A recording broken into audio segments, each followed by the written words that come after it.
قربانی کے موضوع پر آج کا ہمارا پہلا مسئلہ یہ ہے کہ جو چھوٹا بچہ ہے یا مجنون دیوانہ پاگل ہے اس پر قربانی ہے کہ نہیں؟ میرے عزیز بھائی، جو چھوٹا بچہ ہے اور مجنون دیوانہ پاگل ہے اس پر قربانی واجب نہیں ہے۔ آگے مسئلہ یہ ہے کہ ایک آدمی ہے، اس نے 3 دن قربانی کے جو ہیں 10، 11، 12 اس دن اس نے قربانی نہیں کی اور وہ چوتھا دن آ گیا، تو اب وہ قربانی کرے یا نہ کرے؟ تو میرے عزیز بھائی، اصل میں قربانی کرنے کے 3 دن ہیں، 10، 11 اور 12۔ 12ویں تاریخ جو ہے تو وہ غروب آفتاب سے پہلے قربانی کر لے۔ اگر وہ نہیں کرے گا تو چوتھا دن آ گیا تو وہ قربانی نہ کرے بلکہ اس جانور کو صدقہ کر دے۔ آگے مسئلہ یہ ہے کہ جس آدمی نے جانور لیا ہے قربانی کا، اگر وہ اپنے ہاتھ سے ذبح نہیں کرتا، کسائی سے کرواتا ہے یا اپنے بڑے بھائی سے کرواتا ہے یا اپنے ابو سے کرواتا ہے، تو کیا ایسے قربانی ہو جاتی ہے؟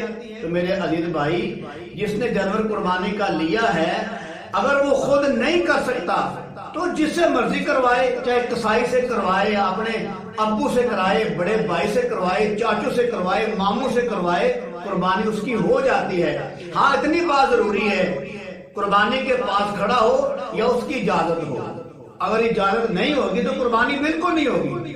جس آدمی نے جانور لیا ہے وہ پاس کھڑا ہو، اگر وہ پاس کھڑا نہیں ہے تو اس کی کم از کم اجازت تو ہو نا کہ میری اجازت ہے، آپ قربانی کریں، آپ جانور قربان کریں۔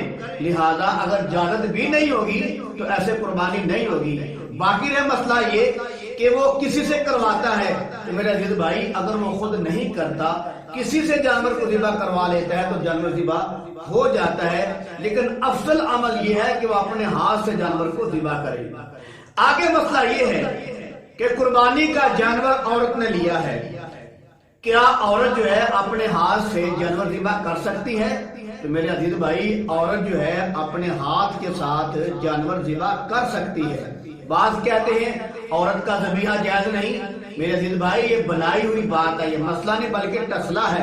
یہ غلط بات ہے کہ عورت جو ہے یہ جانور ذبح نہیں کر سکتی۔ عورت جانور ذبح کر سکتی ہے اور عورت کا ذبیحہ جو ہے یہ بالکل جائز اور حلال ہے۔ آگے مسئلہ یہ ہے کہ جو آدمی قربانی کرتا ہے، جس نے جانور لیا ہے، بعض لوگ کہتے ہیں کہ اس کا پاس کھڑا ہونا ضروری ہے، اگر وہ پاس نہیں کھڑا ہوگا تو قربانی ضائع ہو جائے گی۔ تو میرے عزیز بھائی، یہ مسئلہ نہیں بلکہ یہ ٹسلہ ہے۔ اللہ معاف فرمائے، ایسے مسائل کی طرف دھیان نہیں کرنا چاہیے۔ یہ مسئلہ بالکل غلط ہے کہ اگر قربانی کرنے والا پاس کھڑا نہیں ہوگا تو قربانی نہیں ہوگی، یہ مسئلہ بالکل غلط ہے۔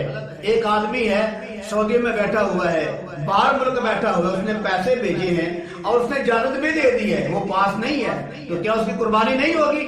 تو میرے عزیز بھائی، قربانی کے لیے اجازت کا ہونا ضروری ہے، پاس کھڑا ہونا ضروری نہیں۔ اگر کوئی آدمی پاس کھڑا نہیں ہوتا، اجازت دے دیتا ہے، پاس کھڑا نہیں ہوتا، اس کی قربانی بالکل جائز ہے۔ ہاں، بہتر طریقہ یہ ہے کہ وہ پاس کھڑا ہو جائے، اگر وہ پاس کھڑا نہیں بھی ہوگا تو قربانی بالکل جائز ہے۔